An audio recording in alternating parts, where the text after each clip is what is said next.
কোনো পুলিশের অনুমতি ছাড়া উনি তো একটা বিষয়টাকে ঘোঁট পাকাতে চাইছেন।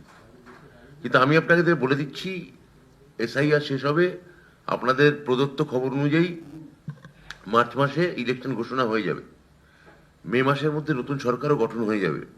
মমতা বন্দ্যোপাধ্যায়ের নেতৃত্বে নতুন সরকার চতুর্থবারের জন্য আবার শপথ নেবে, মামাটি মানুষের সরকার।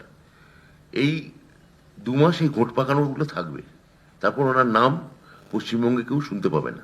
বিজেপির স্লোগানের মূল কথা হচ্ছে, বাঁচতে চাই বিজেপি তাই না, মারতে তাই বাঙালির মুন্ডু চাই। মারতে তাই বাঙালির মুন্ডু চাই, এইটা হচ্ছে বিজেপির রাজনীতির এখন মূল ন্যারেটিভ।